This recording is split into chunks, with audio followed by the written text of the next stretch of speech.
मित्रों, राजस्थान की राजनीति में इस लाल डायरी के बारे में तो सबको पता ही है।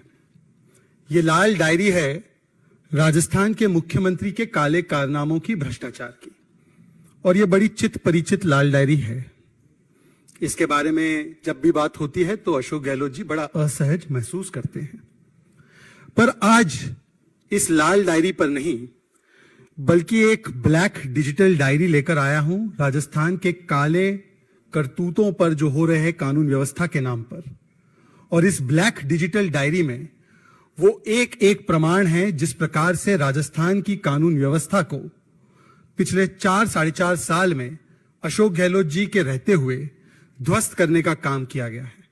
और इस ब्लैक डिजिटल डायरी में कल्पना कीजिए कि जिस समय पर, जिस कालखंड में हम लोग बात कर रहे हैं नारी शक्ति को वंदन करने की, हमारी संसद ने नारी शक्ति वंदन अधिनियम पारित किया, महिलाओं को उनका संवैधानिक अधिकार दिलाया। ये केंद्र की नरेंद्र मोदी जी की सरकार कर रही है, उनकी शक्ति को वंदन कर रही है। परंतु जो ब्लैक डिजिटल डायरी में लेकर आया हूं, रेड डायरी करप्शन की, ब्लैक डिजिटल डायरी राजस्थान के कानून व्यवस्था के ध्वस्त होने के प्रमाण की। इस ब्लैक डिजिटल डायरी में मैं आपको ऐसे प्रमाण दिखाने वाला हूं जिससे कि आप विचलित हो जाएंगे और सोचने पर मजबूर हो जाएंगे कि क्या ये राजस्थान है, क्या ये उन जगहों के बारे में बात हो रही है जहां पर महिलाओं का जीना नामुमकिन है। ये तस्वीर है, और माफ करना, ये तस्वीर आज जो आई है, ये तस्वीर आप देखिए गौर से। ब्लैक डिजिटल डायरी में पहली तस्वीर, पहला प्रमाण। आप मुझे पूछेंगे कि क्या ये तस्वीर अफगानिस्तान की है? नहीं, ये तस्वीर अफगानिस्तान की नहीं है। आप मुझे पूछेंगे क्या ये तस्वीर सूडान की है? नहीं, ये तस्वीर सूडान की नहीं है। ये तस्वीर जयपुर जिले में जमवा रामगढ़ की है। और इस तस्वीर में एक महिला के शव को किस प्रकार से दिन दहाड़े अधजला छोड़ दिया गया है सड़कों पर, उसके साथ क्या क्या बर्बरता गुजरी होगी, ये आप कल्पना भी नहीं कर सकते। ये जयपुर में, राजस्थान, दिन दहाड़े। यही ब्लैक डायरी, डिजिटल डायरी में लेकर आया हूं क्योंकि ये एक आध घटना नहीं है। आज राजस्थान में वो नारा लगाती है ना प्रियंका वाड्रा जी, लड़की हूं तो लड़ सकती हूं। आपको पता है राजस्थान की महिलाएं क्या कह रही है? राजस्थान की महिलाएं कह रही है, लड़की हूं तो क्या राजस्थान में बच सकती हूं। क्योंकि ये एक आध घटना नहीं है। इस ब्लैक डिजिटल डायरी में वो तमाम प्रमाण हैं जिससे कि राजस्थान पिछले 4-4.5 वर्षों में महिला उत्पीड़न में, बलात्कार में, महिला शोषण में, चाहे वो महिलाएं आदिवासी समाज की हो, चाहे वो महिलाएं दलित समाज की हो, चाहे वो महिलाएं माइनर हो, उनके साथ सबसे ज्यादा उत्पीड़न की घटनाएं अगर किसी भी प्रदेश में घटित हुई है, और जिस प्रदेश में सबसे ज्यादा ऐसी घटनाएं होने के बाद कोई कार्रवाई नहीं होती है, वो राजस्थान है। मैं आपको ज्यादा पुरानी बातें नहीं बताऊंगा, केवल 4-5 दिन में जो राजस्थान में हुआ है उसके बारे में बताऊंगा।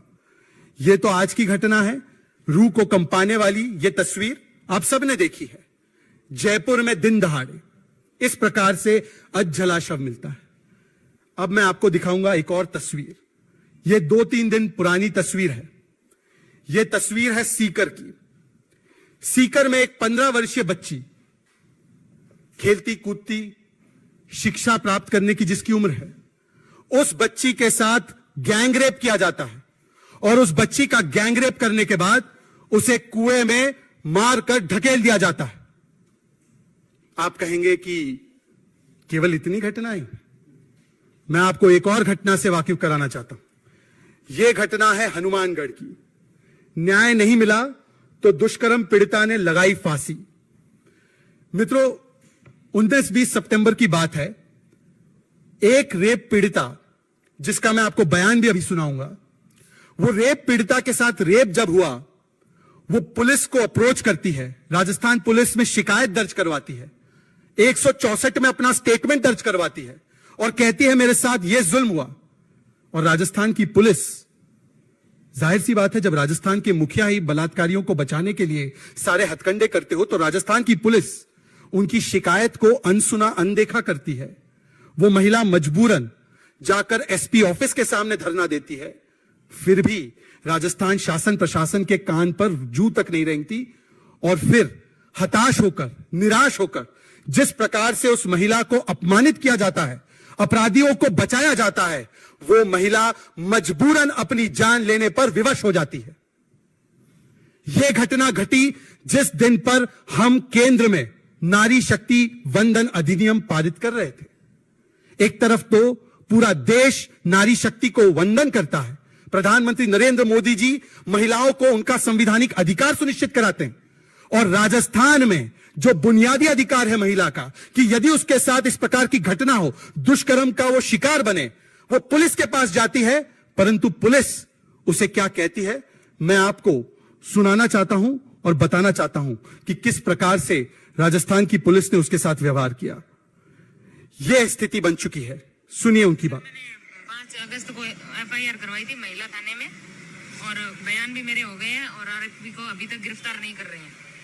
मैं एसपी ऑफिस भी गई थी, वहाँ पे एप्लीकेशन दी है मैंने, एसपी की तरफ से भी कोई सुनवाई नहीं हो रही है और फिर मैं दोबारा महिला थाने गई थी, मेरी एप्लीकेशन मेरे मुंह के सामने फाड़ के डस्टबिन में डाल दी है और मुझे ऐसे कह रहे हैं कि मुझे तूने लिए थे, हमने नहीं लिए थे, तुम चाहती हो कि 5 दिन में कार्रवाई हो, तो ऐसा नहीं हो सकता। राजस्थान की अशोक गहलोत जी की पुलिस एक रेप पीड़िता से इस प्रकार से व्यवहार करती है और यह महिला आज हमारे बीच में नहीं है।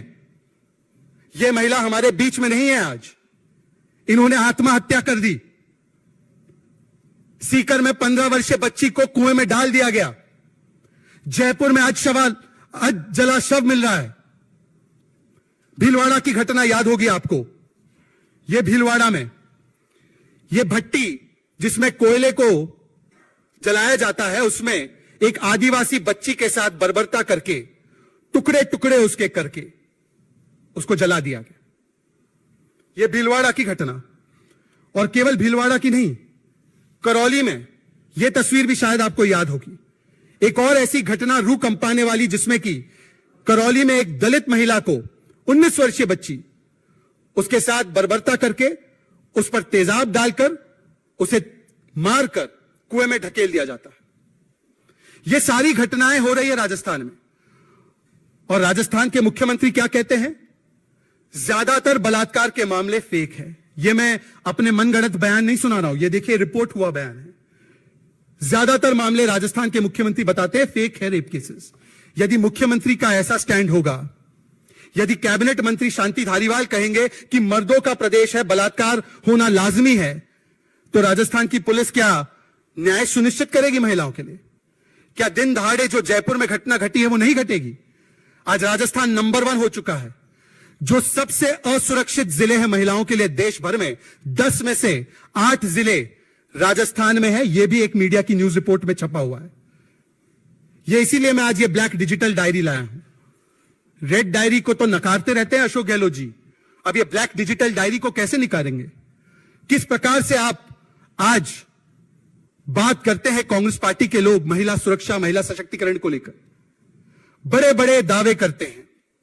आए दिन उनके प्रवक्ता और नेता महिला के मुद्दों को लेकर अलग अलग जगहों पर वल्चर पॉलिटिक्स करते हैं। उठाइए, देश में किसी भी महिला के साथ कोई भी घटना हो, उठाना चाहिए, उस पर बात रखनी चाहिए, परंतु जो घटनाएं मैंने बताई है उस पर एक भी ट्वीट, एक भी वक्तव्य, एक भी बयान राहुल गांधी और प्रियंका वाड्रा का, या इंडी गठबंधन के किसी भी व्यक्ति का, या कांग्रेस के बड़े से बड़े चीखने चिल्लाने वाले प्रवक्ताओं का, जो आगे जाकर अब पीसीबी करेंगे, क्या उन्होंने दिया है? हनुमानगढ़ पर जहां पर सुसाइड करने पर विवश हो गई पीड़िता, क्या बयान दिया कांग्रेस पार्टी ने? सीकर में बच्ची के साथ जो कृत्य हुआ, उसकी जान ले ली गई, क्या बयान दिया कांग्रेस पार्टी ने? भीलवाड़ा में, करौली में, प्रतापगढ़ में जहां पर निर्वस्त्र किया गया महिला को, क्या बयान दिया कांग्रेस पार्टी ने, इंडी गठबंधन ने? यह चयनात्मक आक्रोश क्यों? यह सिलेक्टिव आउटरीच क्यों? क्या महिलाओं को प्रदेश की सीमाओं में बांटा जाएगा, या हर महिला की चिंता को, हर महिला की सुरक्षा को प्रमुखता देते हुए उसके विषय में बात रखी जाएगी? बताइए राहुल गांधी जी। और उल्टा जब राजस्थान में वहां के मंत्री राजेंद्र गुड़ा जब महिला सुरक्षा को लेकर विधानसभा में बोलना चाहते हैं, तब उनको तुरंत अगले दिन बर्खास्त कर दिया जाता है। जब उन्हीं की विधायक दिव्या मदेरणा, यह दिव्या मदेरणा का बयान है, आपको याद होगा उन्होंने कहा था कि मैं खुद असुरक्षित हूं, बाकी महिलाओं का क्या। दिव्या मदेरणा ने कहा कि राजस्थान की पुलिस ने महेश जोशी, जिसके बेटे पर रेप के संगीन आरोप लगे थे, उस पर एफआईआर नहीं की। दिव्या मदेरणा ने कहा, उसको चुप करा दिया गया। जोहारी लाल मीणा एक और उनके विधायक है, उनके बेटे के ऊपर एक छोटी सी बच्ची का बलात्कार करने का आरोप है और उस पर कोई कार्रवाई राजस्थान की पुलिस ने नहीं की। पॉक्सो कोर्ट ने आदेश दिए कि उनके ऊपर कार्रवाई हो। फिर भी राजस्थान की पुलिस ने, जैसे वो हमेशा करती है, अपराधी बचाओ और बलात्कारी बचाओ किया। एक तरफ देश में बेटी बचाओ चलता है और दूसरी तरफ राजस्थान में बलात्कारी बचाओ, अपराधी बचाओ और किसी प्रकार से सत्ता बचाओ। आज मैं सवाल पूछना चाहता हूं, और यह घटना आज जो हमने देखी है जयपुर की, हूबहू इसी प्रकार की घटना सोचिए। एक तरफ भूमि मां पद्मावत की और एक तरफ भूमि मां दुर्गा की। मां दुर्गा की भूमि से भी इसी प्रकार की तस्वीर सामने आई। यह तस्वीर है नॉर्थ 24 परगना की, जहां पर एक महिला को किस प्रकार से उसके साथ बर्बरता हुई होगी। उसके हाथ पैर एक प्रकार से बांध के, उसके शरीर पर गंभीर चोटें करके और उसके चेहरे को जला दिया जाता है ताकि उसकी शिनाख्त ना हो पाए, ताकि उसे पहचाना ना जा सके। सोचे किस प्रकार से ये घटनाएं हो रही है। बंगाल वो प्रदेश जिसको कहते हैं मां माटी मानुष, टीएमसी की सरकार आज वहां पर मां माटी मानुष नहीं, जैसे मीनाक्षी लेखी जी ने अभी कुछ देर पहले बताया था, वहां पर बम, बुलेट और बेटी के साथ अन्याय की भूमि बन चुकी है। और यह होना ही है जब वहां पर टीएमसी अर्थात तालिबानी माइंडसेट एंड कल्चर की सरकार चल रही है। यह वही तालिबानी माइंडसेट एंड कल्चर की सरकार है जिसने, जब सत्ता में ये लोग फिर से एक बार आए 2021 में, तो पोस्ट पोल वायलेंस के नाम पर कई महिलाओं के साथ रिवेंज रेप की घटनाएं हुई और उस समय पर इन सारे अपराधियों को बचाने के लिए भरसक प्रयास किया गया। इस रिवेंज रेप को कोर्ट में ले जाने का काम उन पीड़िताओं ने किया। कहीं पर 10 वर्षीय 12 वर्षीय महिला लड़की, कहीं पर 60 वर्षीय महिला, अपने हलफनामा कोर्ट में देकर उन्होंने अपने साथ जो गुजरी हुई पीड़ा है उसको बयान किया। जब एक छोटी सी बच्ची के साथ बलात्कार होता है नाडियाड में, तो ममता दीदी कहती है ये लव अफेयर गॉन रॉन्ग है। जब महिलाओं के साथ और भी अनाचार दुराचार होता है, 15-15 घटनाएं 20-30 दिन में हो जाती हैं, तब इस पर तृणमूल कांग्रेस आकर दोषारोपण किसी और पर करती है। इस पर भी देखना, इस घटनाक्रम में भी देखना, नॉर्थ 24 परगना वाली घटनाक्रम पर भी आधे दिन का इंतजार कीजिए, टीएमसी आकर किसी ना किसी अन्य दोषी को या किसी ना किसी अन्य एजेंसी को दोष देगी। यह उनका हैंडबुक बन चुका है।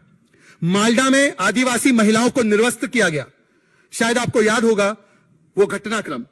उस पर जिस प्रकार से टीएमसी की नेत्री ने आकर बयान क्या दिया आपको पता है? उनकी मंत्री है शशि पांजा, सुनिए उनका बयान। कपड़े निकल जाए, जितना भी निकला है उसको ये राजनीतिक चश्मा से क्यों देख रहे हैं? मालडा में महिलाएं निर्वस्त्र होती है और उनकी मंत्री आकर उस समय पर कहती है ये कपड़े निकल गए, जितने निकले, इसको राजनीतिक चश्मे से क्यों देखना है? कहने का मकसद यह है कि जब मां पद्मावत की जमीन राजस्थान से मां दुर्गा की जमीन पश्चिम बंगाल तक एक के बाद एक रूह कंपाने वाली महिलाओं के खिलाफ उत्पीड़न की, शोषण की, दुराचार की ये घटनाएं लगातार सामने आ रही है, तब राहुल गांधी, प्रियंका वाड्रा, स्वाति मालीवाल, इंडी गठबंधन के सारे नेता ये कहां चले जाते हैं? मुझे बताया जा रहा है कुछ देर बाद इनकी प्रेस कॉन्फ्रेंसेस है अलग अलग विषयों पर। क्या इस पर वो जवाब देंगे? या रेप जैसे मुद्दे को भी, महिला सुरक्षा जैसे मुद्दे को भी, महिला उत्पीड़न जैसे मुद्दे को भी केवल वल्चर पॉलिटिक्स और राजनीति का हथियार बनाना है? इसलिए कुछ जगहों पर तो चीख चीख कर बोलना है, विजिट करनी है, राजनीति करनी है, और कुछ जगहों पर पूर्ण तरीके से खामोश रह जाना है। यह चयनात्मक आक्रोश आज बहुत कुछ कहता है, यह चयनात्मक चुप्पी बहुत कुछ कहती है। बहुत बहुत धन्यवाद।